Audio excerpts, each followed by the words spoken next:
Hey folks, we're finally back with another roguelite, since I received a review copy of Studio Mastodonte's Break the Loop, a quirky title which puts a different spin on time travel and whose turn-based strategy elements thoroughly tested me. But did that mean I had a great time, or did it ultimately leave me a bit loopy? I'm your host Arlian, let's find out together. When an Eldritch Lord awakens, a ragtag pair of adventurers are thrust together in a desperate effort to save the day. Largely by accident, really, but it'll have to do since the world is falling into otherworldly chaos around them, and they seem to be the only ones capable of rising to the challenge. At a glance, it seems like the classic beginning to any sort of heroic adventure. Up until they fail miserably. Like, so badly.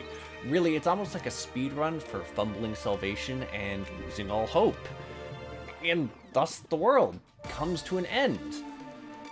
Were it not for the Chronomancer, who spends his days resetting the clock over and over and over again, all in the hopes that he can find a timeline where the heroes triumph, where he can finally find some time to sit down, relax, and yet, nothing's ever that simple, is it? Because there's more than one apocalypse waiting in the wings. So, yeah, that's really the bulk of the narrative, most of which is laid out in the intro, or the brief bits of dialogue that play out when you clear a specific apocalypse, which essentially serves as the plot excuse for why you're now fending off an entirely different problem.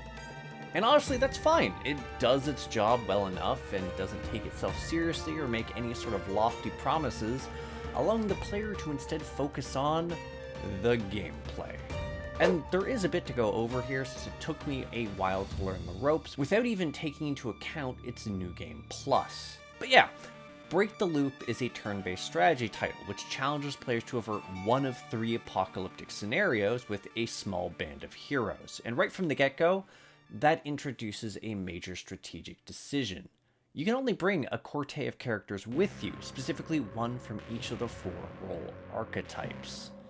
Well, okay, the overall pool is initially pretty limited, but it's not long at all until the game starts to introduce more, to the point that playing a single run will see you sitting pretty on 2 options for 3 out of 4 slots.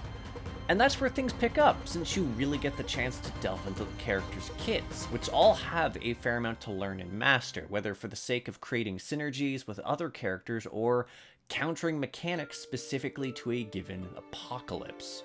For instance, each character starts with a passive ability, but it's not fixed. Rather, at the start of each run, they're granted a random option from their pool, which can be a bit limiting in all truth, because while some of them can lend themselves exceedingly well to a given strategy, others can come across as lacking, and while you can re-roll them, that costs meta resources. So I mean, sure, you can plan to build around them, since you can snag up to 3 of a character's passives during a run, but, well, even then, those options are still random, and whether you actually get all of the events necessary to do so is far from a guarantee. So while there are certainly times where I might be pleasantly surprised from the get-go, I can count on one hand the number of times this influenced my starting team. Also, annoyingly, there's no glossary or collectible list, so if you want to preview all of the potential options a character has, no. Instead, what I based my decisions around was the character's abilities, and well, this is where there's the most to unpack. So, each of Break the Loop's heroes have 6 fixed abilities to their name.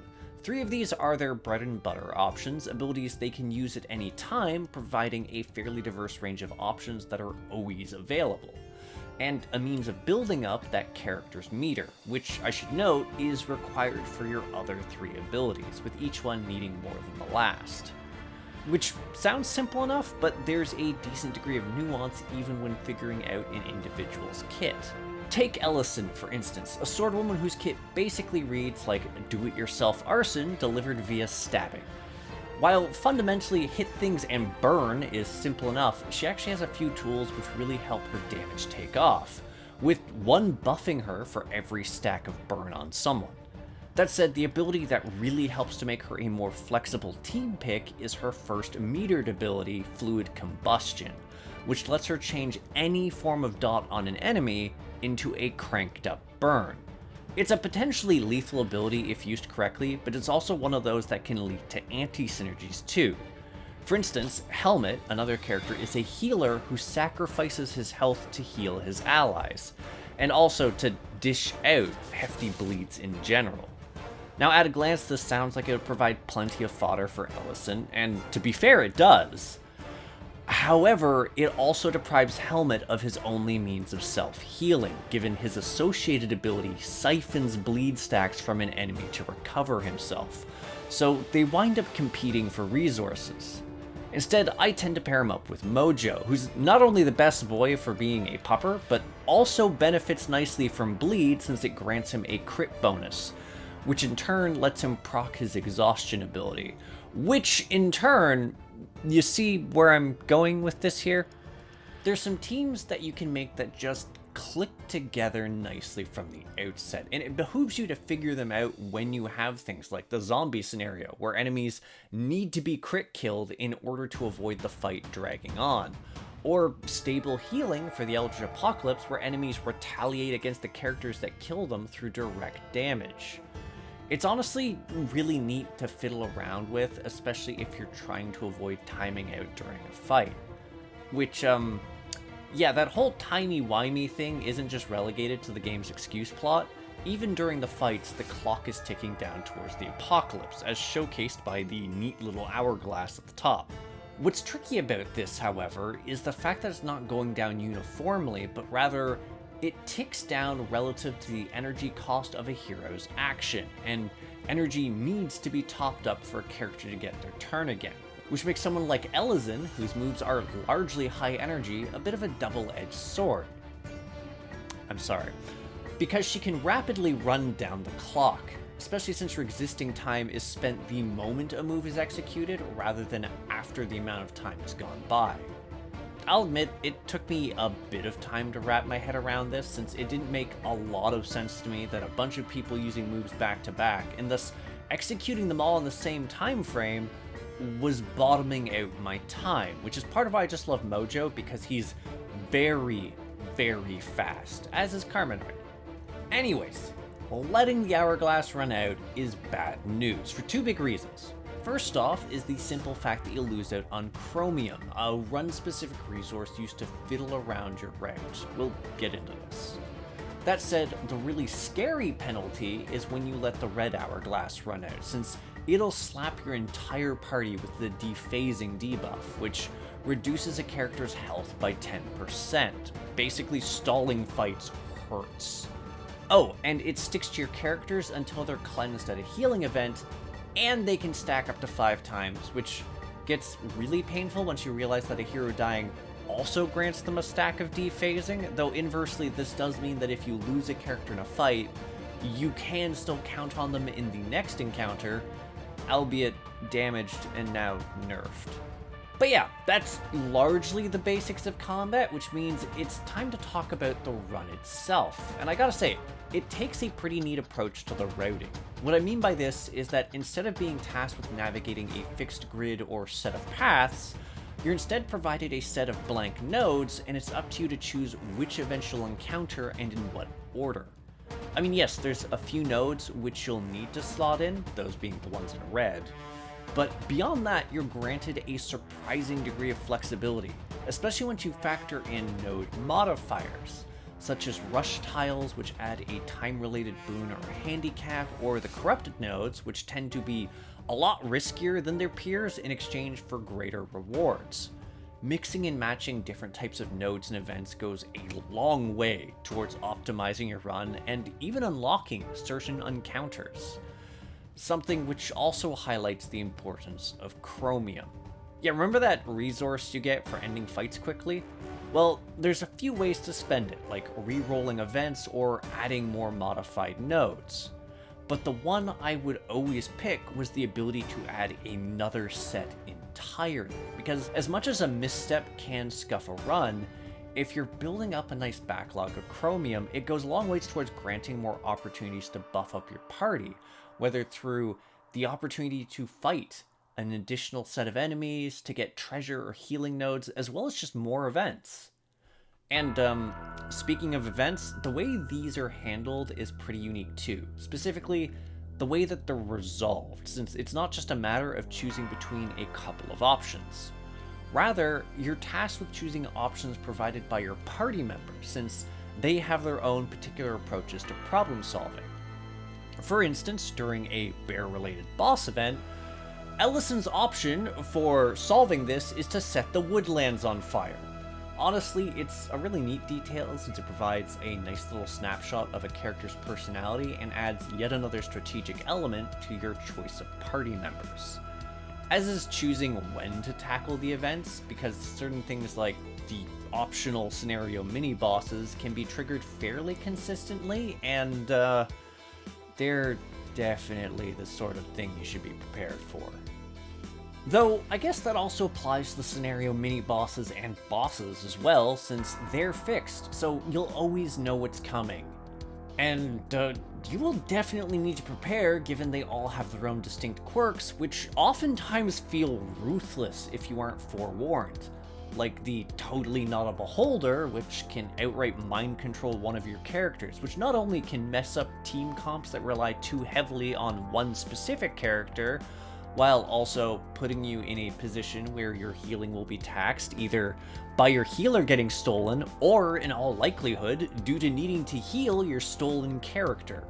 And another great example is the tank mini-boss, since they resist all damage below a certain threshold, which can outright break certain teams if you don't have the right setup. And that's even if you get there, since there's times where a normal enemy encounter can clean your clock if an enemy gets a crit on a squishy character. Things can just unravel quickly. And then you clear the game and unlock the Cataclysm difficulty levels, and everything goes right to hell. See, enemies already tend to be a bit of a problem, given they're fairly quick, thus getting the edge in the action economy more often than not. That said, what really makes things nasty is the simple degree to which they get beefier in Cataclysm mode, since more than a few are capable of mowing down some of the squishier units in your team, and even one-shotting them with a good crit. Which, lopsides turn order in their favor even harder. And yes, you do have avenues for trying to control an enemy's aggro, but that requires you to get a chance to draw it before they decide to arbitrarily target your mage and go, fuck that guy in particular. Enemies hasting each other while they have crit buffs is also a great way to open a fight. Still, it's doable. It's hard, but it's doable, and then you reach the boss and all bets are off. For instance, Yogg-Sothoth, the Eldritch End boss, is an absolute nightmare of an encounter because he spends a heap of it blighting your party with a corruption debuff, which cannot be cleansed save for it going off, and which causes you to A, lose your turn due to B, becoming a cultist and healing the boss. While you can technically mitigate this mechanic by applying the silence debuff, which temporarily disables a creature's passive, that really doesn't do much when it's looping through turns quickly and tossing out AoEs that blight your entire party. Oh, and every time you do silence, it gains temporary immunity that gets harder and harder to punch through. Oh, and specific to Cataclysm, it now has a fucking ultimate that it occasionally throws out in tandem with its other attacks, which I should note is completely undodgeable, so it's entirely possible for it to just vaporize your healer if your tank has gotten himself culted. Figuring out how to finally beat it took a considerable number of retries, including a number where I realized you could save scum by quitting a battle, and just good RNG. The wrong start to a fight could legitimately just see one of my guys unpersoned almost immediately before I get a... It was frustrating. And that extends to the other bosses too, by the way. The zombie one gave me an absolutely nightmarish wake-up call when I managed to whittle down one of his zombie mid-boss bodyguards, only for his ultimate to summon up a new one. And then he still had an action on top of that, so he proceeded to murder my healer. And then his nascent zombie minion ravaged someone else. Yeah, it's just really rough, and it starts to hit a point where it's less a matter of fairness and more, how lucky have you been with your loot? Because, well, there is loot to be found, those treasures I alluded to earlier, in the form of capsules. Essentially, these are perks you can equip to a character, but as opposed to a hero's specific passive traits, they're more generalized, like an overall damage boost if you don't have phase stacks, or a boost to damage when someone has a matching capsule, etc, etc. There's actually a fair number of these to find and fiddle with, but good luck figuring out all of them, since, well, the whole lack of a library feature strikes once again. Really, the only reason I knew I had certain capsules was because I'd been alerted to the fact by an achievement. I'd never actually seen them in-game. But right, okay, so, achievements. They actually have a point here in Break the Loop. Specifically, achieving them unlocks new perks, such as capsules or tile modifiers. It's a neat little feature since it makes achievement hunting fundamentally useful, and the actual goals tend to fall in line with playing well. Well, beyond the achievement for losing right at the cusp of winning a boss fight. Oh, and before I forget, yes, there are meta upgrades, and the way they're executed is sorta neat.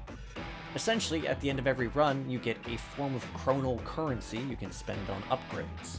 What makes this interesting is that there's several tiers, with each one based around a theme. The first one's survivability, the second combat, there's a currency tier, and one that even lets you start with random capsules.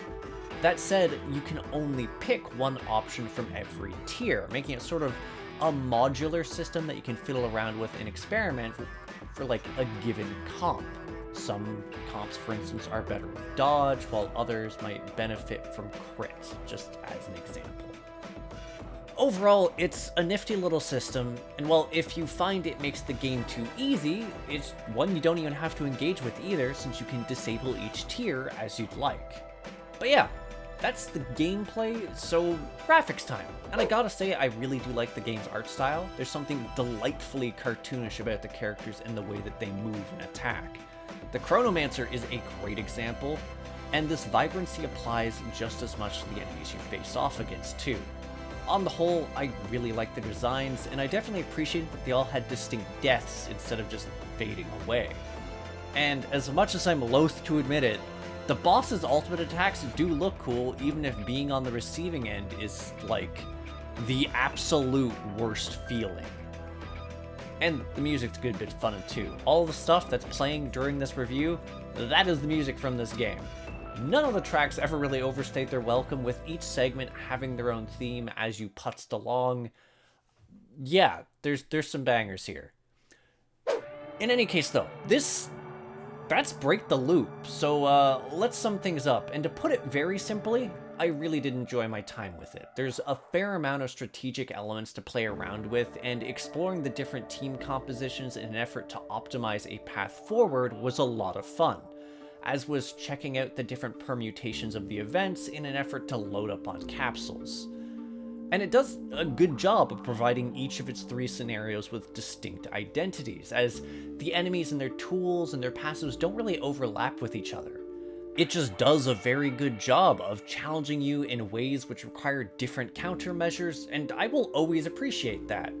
It's to the point that I can comfortably call this game a hit, since I spent a few cozy afternoons clearing out its content and knocking out a few achievements just so I could further explore what it had to offer. That said, if you're a completionist, the Cataclysm difficulty is something else. It's challenging, but in a way that left me feeling deeply frustrated and occasionally robbed. It left me with the sense that my playthroughs really did peak while fiddling around in the base difficulty setting. And again, that's fine. There is a fair amount to do there. It just sucks that I feel the need to say this. Anywho, thanks for tuning in. If you have something to say, leave a comment. If you enjoy my efforts to create new indie reviews and interviews, hit subscribe and the bell. For a link to my Discord, the Crit Hit Cauldron, check the description, and check out my Patreon to see reviews early and support the channel, like Andy noted. Also, I have a merch house with neat swag like Crit Hit coffee mugs and shirts. That said, I'll catch you on the next episode of Crit Hit. Take care till then, folks.